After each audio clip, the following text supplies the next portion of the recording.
Welcome to the Linux Spotlight. This show is dedicated to showing off the best thing about Linux, our community. This community is made up of developers, distro maintainers, YouTubers, and everyday users. Each one plays a vital role in our community, and the goal is to have a discussion with each individual about their journey into Linux and beyond. So join me now as we turn the spotlight on.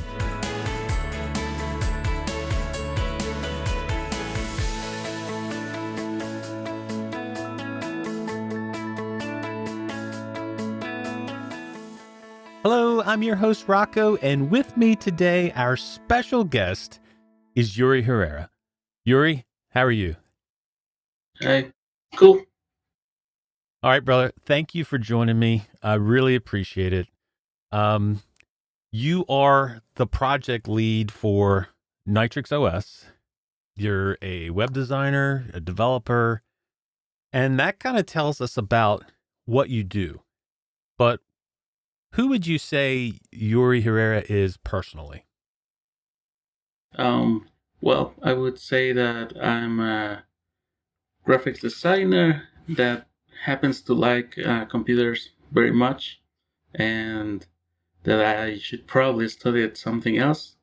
But I think that I do better as a graphic designer that likes computers and that likes Linux and that likes technology and that wants to put all of that together and have something cool for other people to try to use, and hopefully that can have some that can have some impact on free and open source. Very nice. Very nice.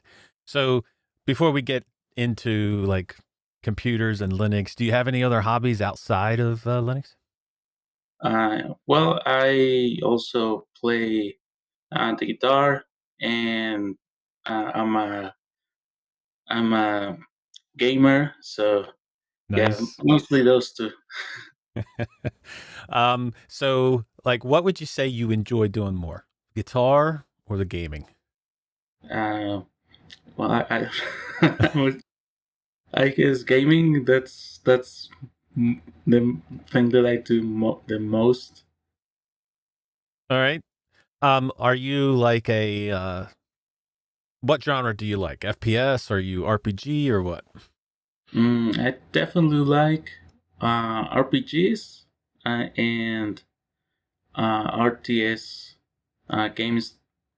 I mean, I like first person shooters, but not my cup of tea. Like I Right. prefer the others. All right. Well, I'm an FPS guy, so that's what I love. So with your job, your web designing and your hobbies, you interact with Linux a lot. And I'm sure people you come in contact with are familiar with Linux because, that's what you're working on. But what about your local contacts, friends, relatives? Are they receptive to Linux? I would say not really, because many haven't used Linux outside of when they come to my home and they use my computers. They see that I'm using Linux. But I mean, other than that, no, they're mostly using Windows or Android, and I mean, not even Mac OS really. It's just Windows or Android, and the only contact that they have with Linux is when they see me using it, or when they use it on my computers. Well, when they walk up to your computer and they see Linux on it, do they give it like a strange look? like, like, what is this? Yeah, definitely. They stare at it and it's like, well, this isn't Windows, but I mean, it's not like I can't use this. It's like, yeah, I mean, it looks different. Okay, and they start using it, and yeah, that's Yep. That's good though. That's actually good. A good reaction, better than I thought. Because there are some people that are like, no way. I don't even want to touch that thing. So before we get into Linux, let's go back to your computer start and the beginning where you started with computers. What was the first computer you used and touched? It was a very old. Uh, um, there was a brand called DAX here in Mexico, and it was a 386 Windows 3.1 computer. Oh my. And yeah, I don't think we even got it new. It was used. And yeah, there was a bike racing game, and that was like the only thing that I played. And yeah, that was the first time that I remember using a computer. Okay. So where does that progression take you? Do you get other computers before you hear about Linux? We later got a brand new compact computer that my parents got me for Christmas, and that computer, I mean, still had Windows, but it Right. was a newer version, and it had like I could play, you know, 3D games and some 2D games, and I was like, my mind blown that a computer, could do that based on the fact that my previous computer could barely do anything. Right. And yeah, like I just started uh, to use computers because I found them fascinating. About wow, I can do this. I could do this, and it's like yeah, that's very much when it transitioned. So where is it that you hear the word Linux for the first time? Mm. The first time, I think I was browsing Wikipedia because out of curiosity, I was browsing Wikipedia. I was reading the articles for Windows, and because I started to wonder. I mean, okay, there's Windows. I know there's Mac OS. Is there something else? Like, I mean, is this really the only systems that exist? So I started browsing Wikipedia, and I found a footnote, in the Wikipedia article that said other operating systems, and I was like, Linux, FreeBSD, etc., etc. And I was like, huh, didn't know that. And so I started to click them, and I started to read them, and yeah, I eventually got to the back then new Ubuntu website, and that was the first time that I started to use Linux. So you were already kind of looking at what's out there. Was there any like fear of trying Linux? Maybe, maybe I lose my stuff or any reservations on trying it? Well, I didn't have a fast internet back then, so it was like I mean I like what I see on the website. I mean I'm curious um, um, about what the Wikipedia article says about it. So I mean I'm just going to try it. See, hopefully. I mean I didn't have anything important in the computer. So it was like, I mean, if something happens, I can call my dad and reinstall Windows again. Right. But I mean, yeah, not really a fear of I'm gonna break my computer. It was more like I'm curious to see what this Linux thing is. So which one do you try first? Ubuntu. Yeah. Ubuntu. Do you Yeah, remember the version of it? yeah, it was 8.10. Okay. Yeah. And like that first experience with 810, what was it like? I mean, what were the good things you saw? What were the maybe the not so good things you saw? Well, the not so good thing is it's that the first time that I tried to make a live USB, well, yes, a live CD. a Uh-huh. live CD, it would not boot up. Ooh. So it was like, well, I guess it didn't work. Um, so yeah, I mean, I kept trying. I eventually got it to work, and when I put it up Ubuntu for the first time, it was like, wow, this is really different from what I have used.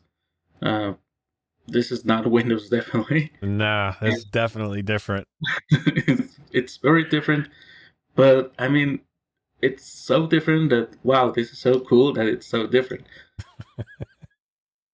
And yeah, like I just started, exploring the interface, exploring whatever programs that it had installed, and yeah, just started using. Nice. Now, when you try that for the first time, do you then go back to Windows or do you stay with Linux or how did that all play out? I did went back to Windows because of the games that I had and the fact that I mean, since it was my first time using Linux, I had no idea how to install anything. Uh, I think that Synaptic wasn't even installed on those versions, so it was all terminal. And for as I mean, for as easy as Aptis, yeah, I mean, I literally had no idea how was I supposed to install new software, Right. since I mean, on Windows I can download an executable and run it, and yeah, I mean, it was. I wish it had an interface, and or that there was an easier way to install software. I would have stayed on Linux. Because I mean, I didn't use the computer for I mean, I only use it for school. But yeah, I did went back, and but I kept the live CD that I made, and I would try it like oftentimes. So yeah. All right. So, um, you try Linux, go back to Windows for a little while. How long before you make that jump to Linux? Um, I I went full Linux on 2012. I installed Elementary OS, the first, I could say, in the first actual version of Elementary OS, not like the Ubuntu base that they modified the very first time. Mm-hmm. The actual proper release of Elementary, and I installed that, and that was the first time that that I didn't had Windows on the computer that I had at the time, and I stayed with Elementary like 3 years or 4 years, I think. Very And nice. then I started to use Manjaro. Then I tried OpenSUSE. Then went back to Manjaro. Then went back to Elementary, and then made Distro my hopping. own.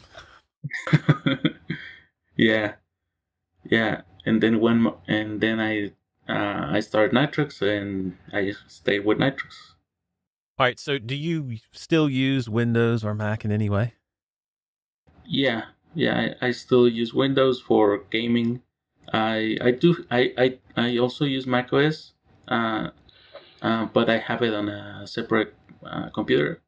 I made a Hackintosh, so but I only use it to like draw inspiration from the UX from macOS. Right. Not really use it for anything, but yeah, I mean, I still use Windows for many games that are not available on Linux. All right. So, um, I still use Windows on a separate hard drive just to game as well. So I'm in the same boat. Now I usually ask people what distro they decided to land on and why, but you took a different route and you created your own. So, how do you go from trying Linux out to then deciding, you know what, I don't. see what I want or see completely what I want. I'm going to make my own. Yeah, I think it was that like I like very much Elementary and Manjaro and the distributions that I tried, but I mean there was always something like I wish the distribution would do things this way, and for as much as for as much as there's a community and everything, I mean it's not my project, so I can't really tell them to do things the way that I want. So well, just make my own instead, and that way I can have things my way. I love it. So, when did you start Nitrux? Nitrux started in 2012.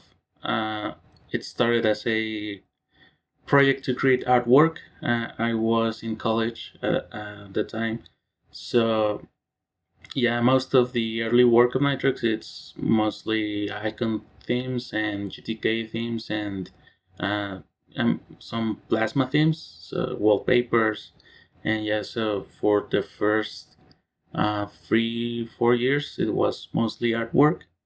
Um, it was until 2014, 2015 that, and it was around the time that Plasma was upgraded to Plasma 5 and that the BDG was created, and I was invited to join, so I also joined the BDG. I made the Breeze icon theme and the Plasma theme, um, and yeah. So you created the Breeze theme. Yeah. Wow, that is awesome. I love it. that is one of the best themes out there today, I have to say, dude. I'm sorry. Yeah, thanks. So who is the target audience for Nitrux? The target audience is definitely people like me when I first tried Linux.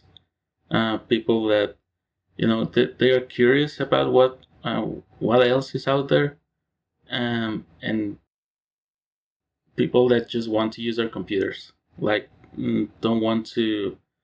I mean, don't want to mess around too much with the operating system. Just want something that it's not Windows, that doesn't do the things that Windows does wrong, and that it's just easy to use, that it's safer, that respects their privacy, their user freedoms, and yeah, that doesn't get in the user's way. Well, Nitrux is based on Ubuntu, correct? Yeah. So, but it's not your normal download an ISO, put it on a USB type install. So, how would you go about installing Nitrux? Yeah, so there's two ISOs that we Nitrux release. There's a more traditional ISO that has Calamares, that has apt, and that works as a traditional distribution. And that's, I mean, just Calamares like every other installer. It's a you click next, next, and it installs.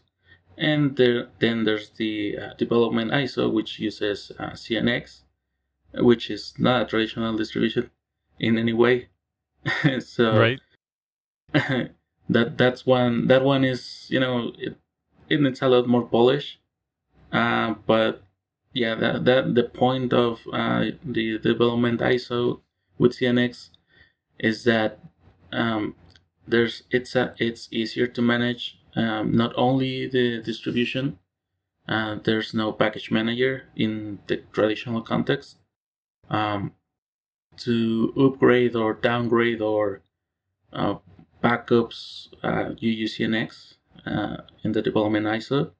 To add new software, we focus specifically on app image, although there's the option to use Homebrew, the macOS package manager, which is, I think it's very new to Linux users. Yep. Um, and we are also working on a, how could I put it, in a way to use Pacman on Nitrux. Pacman, the Arch Linux package manager. Actually, on the latest ISOs, it's already available. Um, so Nice. Very nice. Um, so, so what you're saying is that the software that is on Nitrux is basically app images. yeah, the most of the included default applications on the development ISO, they are app images. They are either app images or they are MAUI apps, which are applications that we develop in-house with our framework. MAUI Kit, it's our UI framework. So yeah, there isn't a lot of traditional things in that ISO. Now, do you have it? You said about you install it differently. Is there a manager of these app images, like a software center type thing? We're working on one. It's Okay. called the NX Software Center. We had well, there was a previous version of the Software Center, um, but it wasn't as polished and it wasn't as integrated. So we're working on improving the Software Center because yes, definitely there needs to be a graphical interface, even if they are app images, even if the only thing that you need to install an app image is just download the file, but you still need to have like a central place where users can just open the app, search for something, and download whatever software. Um, and yeah, I mean we're working on the software center, which is using MauiKit, Mm-hmm. because since MauiKit is a convergent UI framework, we hope that all of the applications that are done with MauiKit are also used for other form factors like the phone, the Pine phone, for example, the Mm-hmm. Librem 5, or any other Linux phone that comes in the future. So that is a goal in mind, is to be able to run on those types of devices. Yeah. Very nice. Well, let's talk about the X desktop. Where did this come from? Like, is that something you just decided to create, or what? Yeah, pretty much. I don't like the regular offerings that we have, so I'm just going to create my own. This is Linux. This is perfect Linux right here, dude. Yeah, yeah. It was made in 2016. Um, it was created after like 2 years that Nitrux had been like in sleeping mode. I was joined by another developer, Alexis Subieta. Um, and then we started like thinking about how we can make Nitrux, its own thing. Hmm. Because I mean, but by that point, yes, there was the artwork, there was the icon theme, the custom icon theme, there was the quantum theme, there was the rest of the artwork for Plasma and well for Plymouth, for Groove, for anything that we use. But I mean, we thought like, how can we make it more unique, more special? So we started to think of ways of doing that. We figured, well, we can start to customize Plasma maybe a little bit more than just changing the artwork. So we started to conceptualize, well, I mean, how can we make a new app menu, a new system tray? What a good system tray would be like. Something that's more uh, useful, something that's more integrated with everything, with the notifications, with showing something like the weather of your location, um, integrating, for example, the media controls on the audio applet and things like that. So that was pretty much like NX Desktop was started to be a thing. Right. So it starts out as something, small as far as, hey, we want to make a few applets, and then it becomes a desktop. Are you responsible for any of the applets in KDE, in Plasma? Not directly, but for example, the notifications that Plasma currently has, I think it's based on the code that we have. So, Very yeah. nice. All right, so NX becomes this desktop, and it's a modified version, basically, of a Plasma desktop. What was the goal in mind when you decided to put these applets together?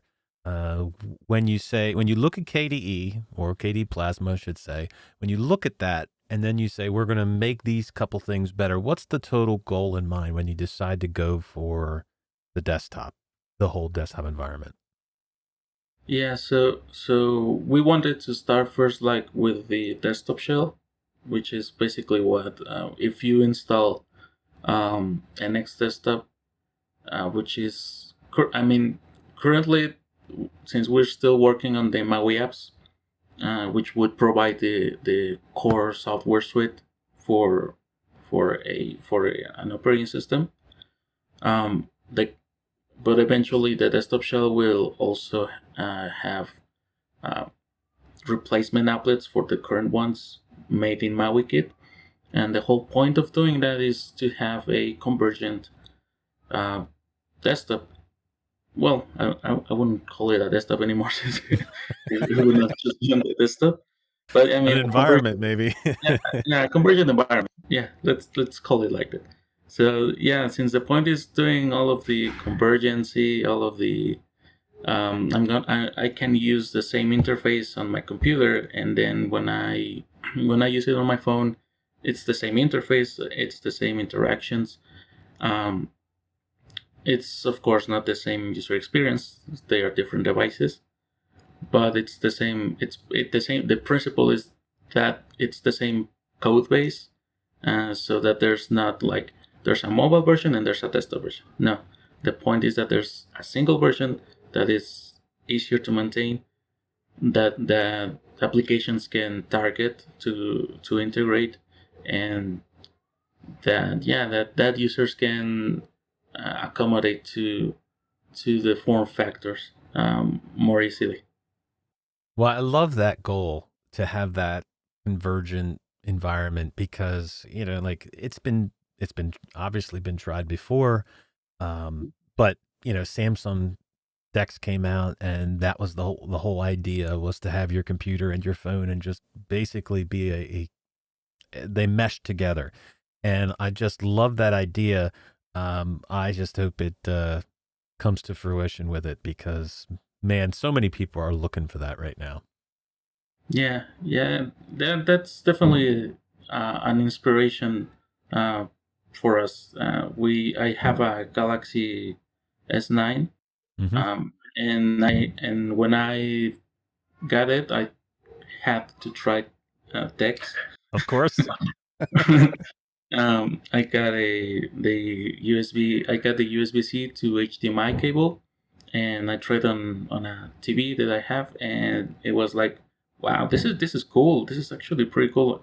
And then I plugged it into the regular desktop monitor, and plugged in a keyboard and mouse, and I tried to use it as a desktop computer, and I noticed that, okay, yes, it is possible to use it, but in the end it's still Android. They are still Android apps, they're still mobile apps, and yeah, some kind of adjust to being in a window or being used with a keyboard or mouse. It's not perfect, and that's where, yes, definitely MauiKit is way better than this. We can definitely make a proper convergent application.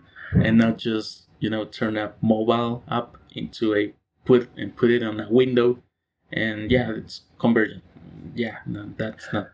So how close are you to having it be where you can put it on your phone, you can use it on your desktop? How close is that convergence? I would say that from 1 to 10, it's probably a 5.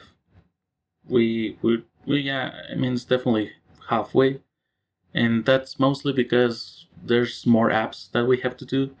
We only have currently 7 Maui apps available. We still need, for example, a camera application, a web browser, an email client. I mean, there's a calendar app. We still have to make some applications in order to have like a suite of core apps that can just be put in a phone, and you can use that phone out of the box only with Maui apps. And of course the Maui shell. Um, yeah, that's mostly what we're missing. And but yeah, we're pretty close. We're getting there. We're getting there. We're So getting there. how many people are actually working on the whole project, Nitrux, the Maui apps? How many people are actually working on it? We're currently 5 people working on Nitrux, on MauiKit, on the app image integration, on CNX, on the distribution in general. And what would you say your biggest need is if people wanted to help out and contribute in some way, even if it wasn't coding or something? What would you say your biggest need is? Um, I would say that it's financing, so that we can hire another developer or developers, and that so that we can make things faster. Well, okay, so we talk about it a lot where, not everybody's a coder, not everybody's a developer or, for documentation, or there's all kinds of different things you can do to help out. Some of it's donating money financially. Um, I just like to highlight where people can go to help out. So I'll put a link in the description of how they can get in touch with you and maybe help out in some way. So you've been recently collaborating with Manjaro with Nitrux as well. So tell us about that.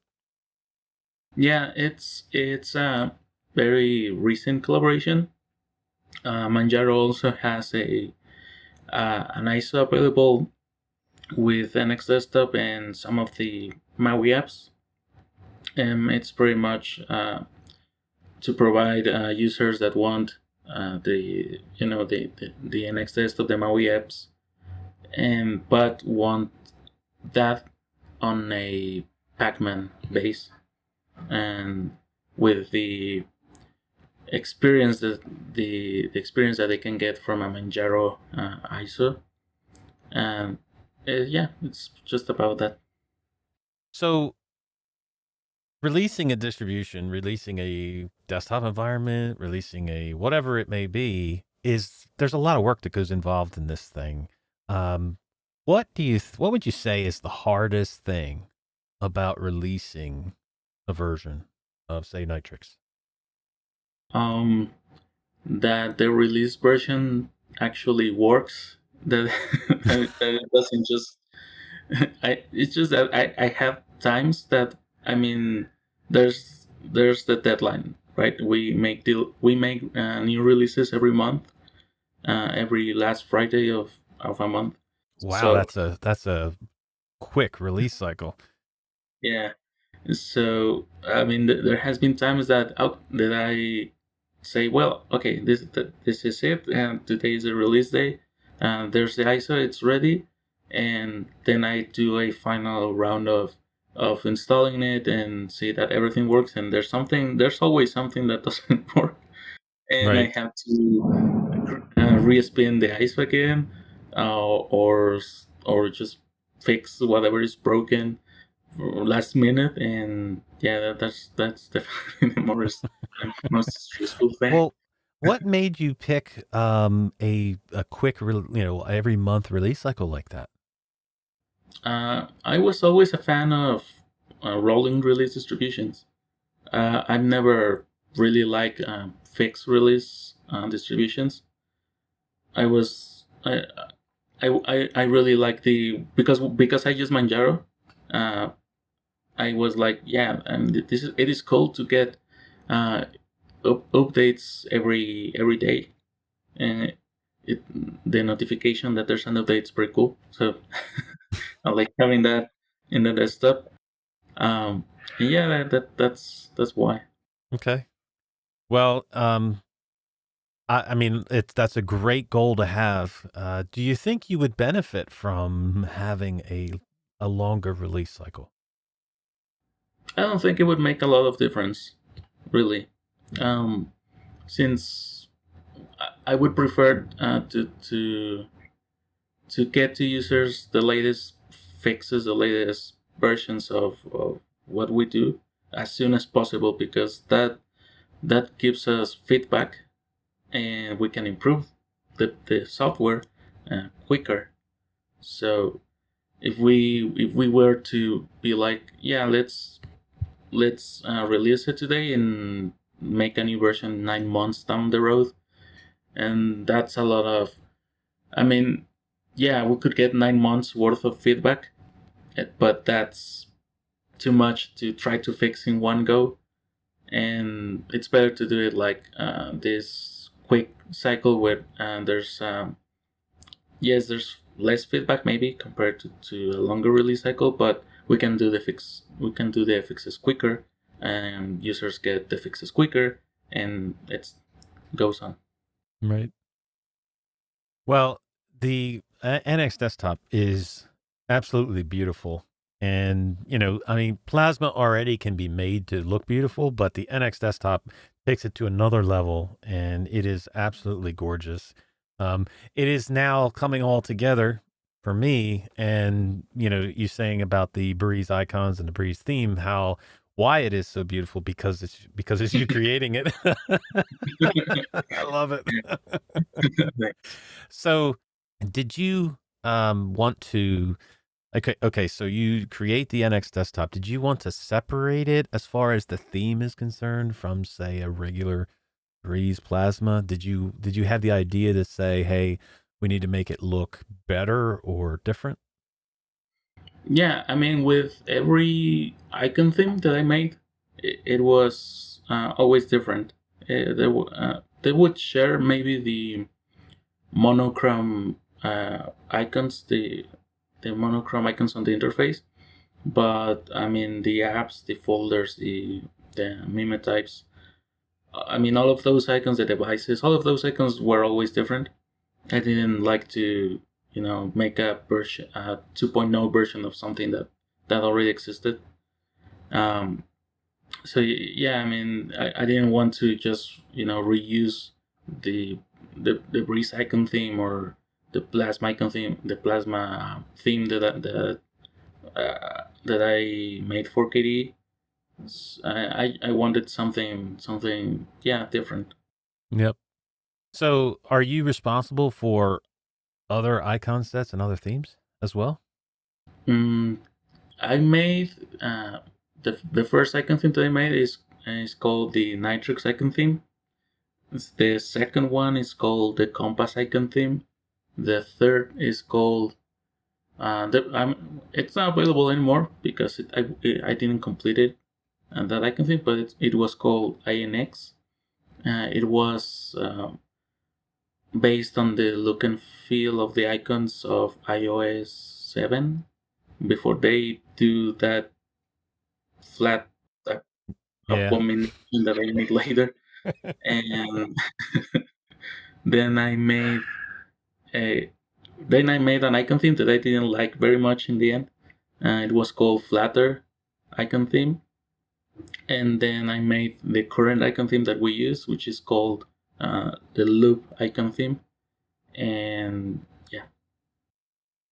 This is awesome. I love this because I have these in my folders. I have all of those themes in there, and never really associated them with one person or said, hey, but all of those that you just mentioned are in my folder of icon themes. I love it. This is a man after my own heart who loves beautiful things. Yeah. What about themes? Any other themes that you made? For GTK themes, I only made like 2 of them. The first one I made was based on the look of MIUI 4. Then I made another one based on the look of YouTube, and then I made another one based on some mockups that I made for very early mockups that I made for the desktop applications. Then GTK theme broke every time, so I stopped doing that. And I started making themes for Plasma, for Qt Curve, and the regular Plasma theme. And yeah, ever since I made Plasma stuff. Yep. Well, what do you find is your biggest inspiration in making these themes, these icon sets? You mentioned macOS being somewhat of a theme, but what is it that you drive inspiration from? When I started the NitruxOS theme, I was very much a fan of the Faenza icon theme. At the time, I think it was like by far the most popular icon theme on Linux. Mm-hmm. And I did wanted to do something like that. It was because it was like, wow, this is really good looking. It has a lot of details. It has a lot of work done into it, and it's so massive. Like, wow, I really want to do something like that. um, and I also was, I guess, one of the few people that actually liked how the Metro UI design from Windows looked like. Um, I also, since I started also using Elementary OS, I pretty much draw inspiration from the work of Daniel, other theme authors on DeviantArt, which is where I downloaded my themes and where I put my stuff. And yeah, the artwork that they did, that was like the inspiration. Right. So you make multiple icon sets, and you go and say you made the Breeze icon set. Now you want to make another one. How do you in your mind separate Breeze from now the icon set you want to create and what it's going to actually look like, what the feel of it is? And then you go to another one and you create another one that has a different feel to it. How do you go about that? Well, I start to see icons from around the web, from DeviantArt, from Behance, from Dribble, from searching just on Google Images, or watching YouTube videos about Android phones, and I just like start to think about, well, okay, I like that, I like how that looks, and I just open Inkscape and start making something, and then replace an existing icon, see how it looks like, make more icons to complete the look, and see if I like how it looks, and then just start to iterate on that. Do you have a favorite one that you've created? Yeah, Nitrux icon theme, the Nitrux icon theme, the Compass icon theme, and the Loop icon theme, and the Breeze icon theme. Yeah. Okay. Very nice. I could sit here and talk about icon themes all day, but that's just Yeah, me.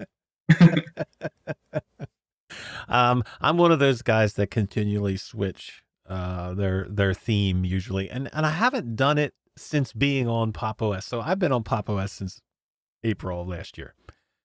I was always, before that, switching back and forth between GNOME and KDE. I had started my YouTube channel on KDE. I had loved it. That's the first desktop environment I came to in Linux. And every couple days, I'm changing icon themes, changing wallpapers, and just switching back and forth and seeing all the good ones that are out there. So, yeah, I can relate to all that. All right. Going back to Linux for a little while. Have you attended any of the Linux conferences out there? only Academy, um, because since most of the conferences are done in Europe, Mm-hmm. it's kind of difficult for me to go. Um, but yeah, the ones that we consistently go, it's Academy. And never having been there, what is that atmosphere like? Is it like a corporate atmosphere? Is it just developers getting together? What exactly is that feel of the conference? It's developers getting together, definitely. And yeah, I mean, the first time that I went, um, it was in 2014. Man, I had just joined the KDE BDG, and it was like, well, this is the people that made the software that I use. Hello. I made the artwork. If you have, suggestions, and it's like, yeah, okay, I meet these people. Yep. It's like Well, I can't really. it has to be awesome to be able to meet those people and be able to work alongside of them as well. Yeah, yeah, definitely. It's very cool to work with the KDE developers and see them, code the features that I'm eventually going to be using. Yep. It's yeah. Well, you've mentioned a couple times, and I want to go back just a little bit. You mentioned a couple times the VDG, which is the Virtual Design Group, or I'm sorry, not the Virtual Design Group, the Visual Design Group. Visual design. Jeez. Anyway, so when did you start with the Visual Design Group? Uh, it started when Google Plus was still an available website. Uh, I was, posting about, the new icons that I had added to the existing icon themes, and I noticed that the KDE account on Google Plus started to post about a new icon theme that they were working on that was really similar to the Nitrux icon theme, and I was like, hmm. And I commented on the post, and it just so happens that they invited me, and I was like, yeah, okay, I'll help you. And they were missing an icon designer, so I was like, yeah, sure. I started to work. I started to work on a new icon theme. Um, it was like it was all secret until I had like a lot more icons, and then I posted on the Nitrux page on Google Plus that Nitrux was working on the raised icon theme. Well, it wasn't called the raised icon theme; it's just an icon theme. And then it got picked up by Softpedia, and yeah, that's when they had to announce that they were making a new icon theme because it was The news is already out. Can't hold it back no longer. yeah. So, most people, when they look at a Linux distro, don't really think about there being a specific team about behind all of the visual design. But and maybe it's not the KDE Visual Design Group is not specific to one distro, but it is a part of KDE, and the whole goal of the design group is to make it usable for people. So how many people are on or involved in that whole group?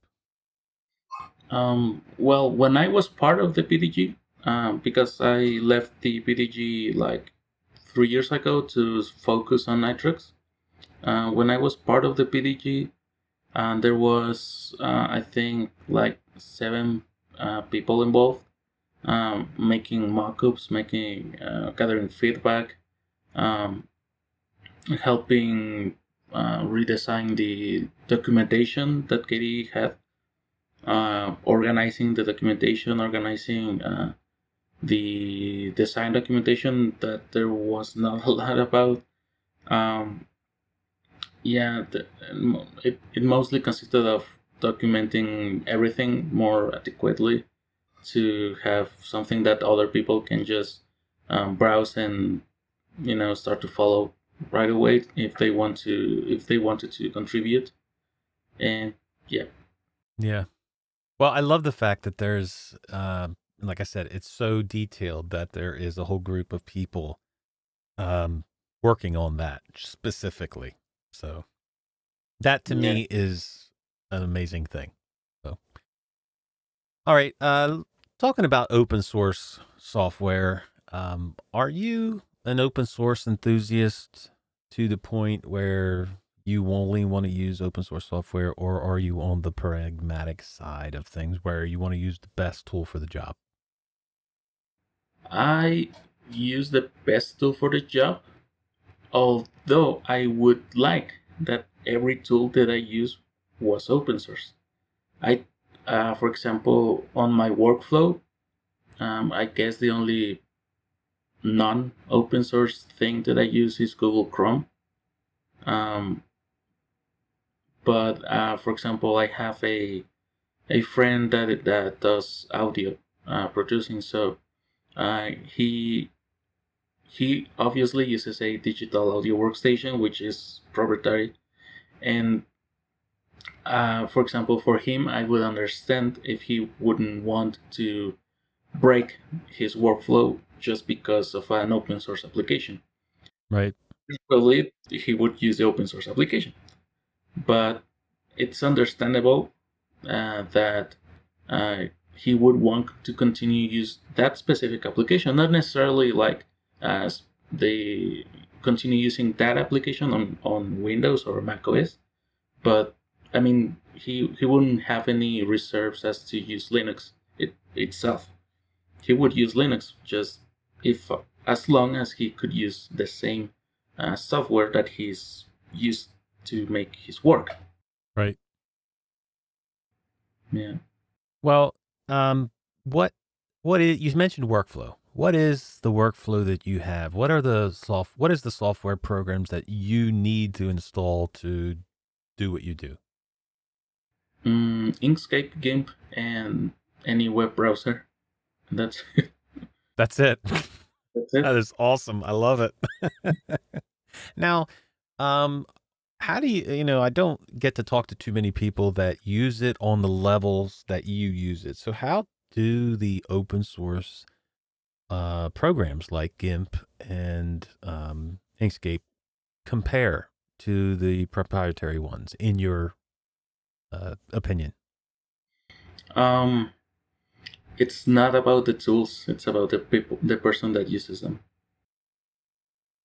I I love it. had when I was when I was in college. Uh, Obviously, we had to use Photoshop, Illustrator, and I just flat out refused to use them. Number one, because I didn't like them. Number two, because I was using Inkscape and GIMP, and my professors would get mad because they wanted me to use the tools that the school had provided, and I was like, nope, I'm going to use this, and I'm going to use it for do the homeworks or whatever work that we had to do. And they were like, okay, fine, as long as you do it. And I mean, of course I would do it, and it was like, here it is. There's no problem. What was the problem, right? Like, I love it. It's awesome. Now, I mean, you did it, and you obviously have the talent to do that. But was it a big challenge for you to be able to do the same things that you could do in those proprietary software to using the open source? Nah, Nah. nah. That's why I say like it it's not about the tool, it's about how you use it.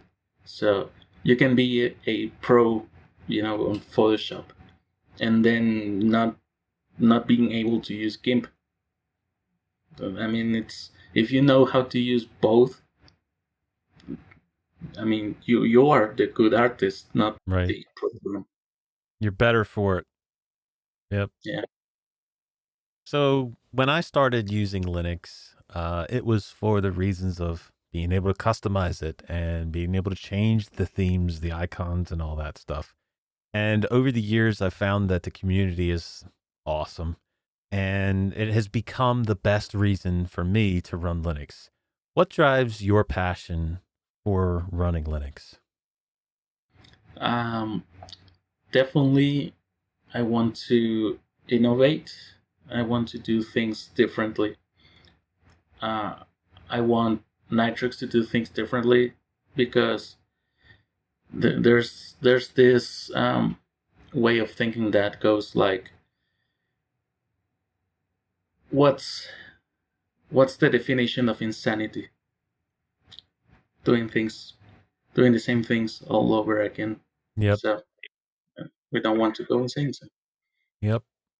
Absolutely. So for a long time, we had a bad reputation, maybe, in Linux for not being welcoming to new people, maybe even being nasty sometimes. Um, have you experienced any of that being in the Linux community? Um, I would say not in that way as to being, pushed away from using Linux.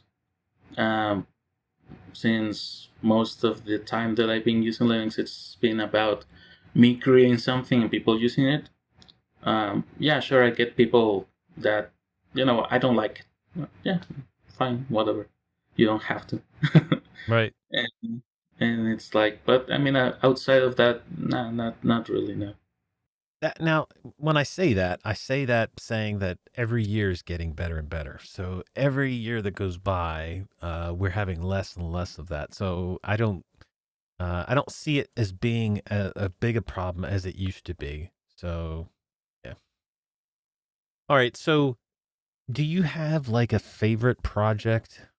Maybe you consider like the most satisfying out of everything that you've done, themes, icons, Nitrix, and everything that you're working on.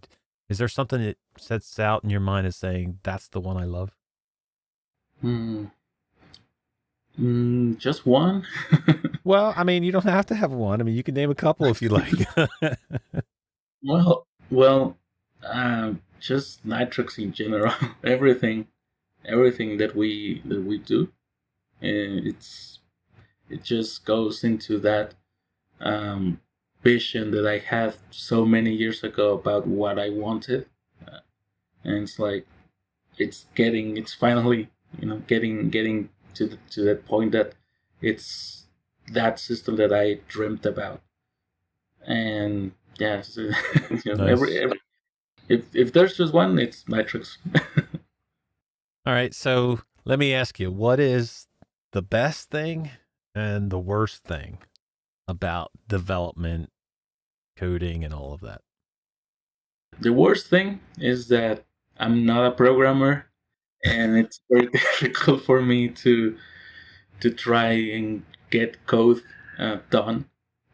The best thing is that since we are also focused on the visual aspect of everything, I can compensate in that way. Nice. I love it. Um, is there any software on Linux that, isn't available on Linux that you'd say, hey, man, I'd really like that to have to be able to run that on Linux? Mm, there's this. It's called Magix Music Maker. It's a digital audio workstation, and I use it a lot on Windows to record and edit audio.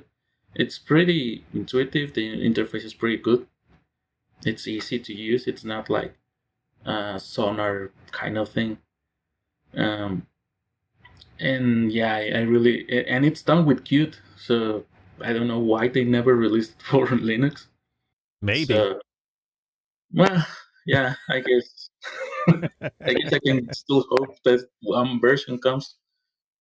Well, see, what you need to do is you need to do what you've always done and say, it's not there, so I'm just going to create it. Yeah, I guess that would be easier.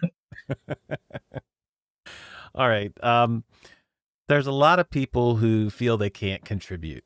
A lot of new people in Linux coming over, and they look at developers, they look at people that maintain distros, they look at guys like you who create things, and they say, man, I don't have that kind of talent. I can't contribute in that way. But they want to do something. So what would you say to somebody who came up and asked you and said, man, I'm not a developer, I'm not an artist, but is there something I can do to contribute? What would you say to them?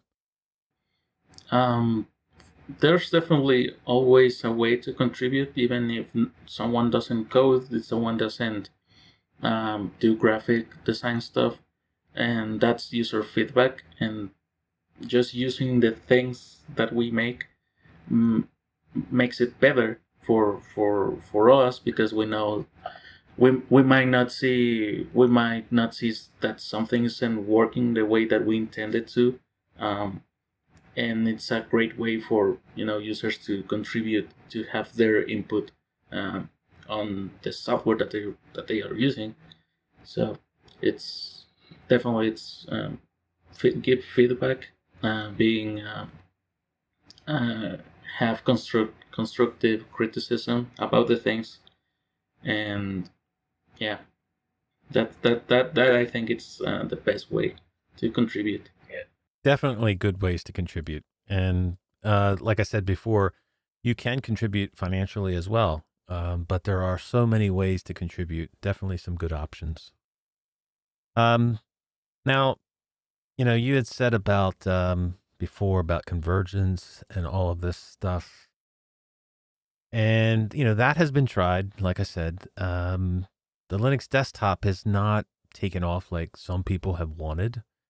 Do you believe that is a problem in us marketing or promoting Linux?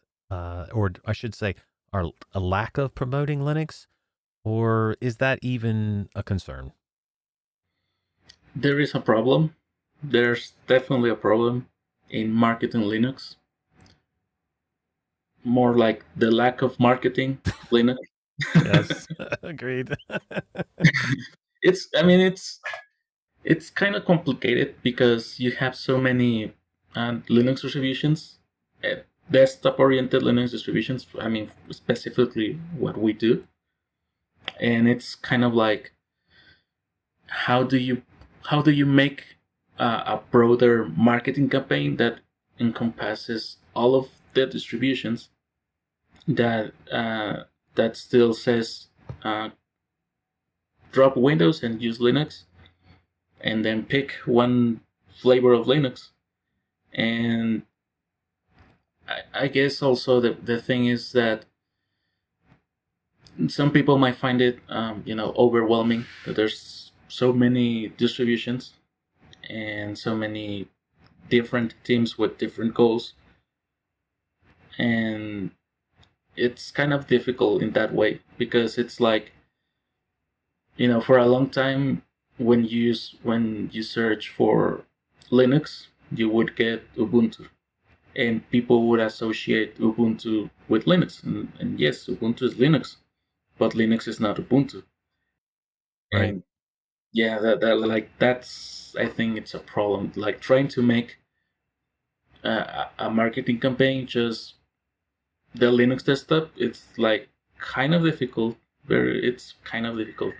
It's very difficult to try to explain those type of things to people who have never been exposed to them. So just the thing that you said about Linux and Ubuntu, trying to explain that to, say, a Windows user who's got a busy life and, they got a lot of things going on. They don't really have time for a whole lot of anything else, but they do need their computer for something. And you want to suggest Linux to them.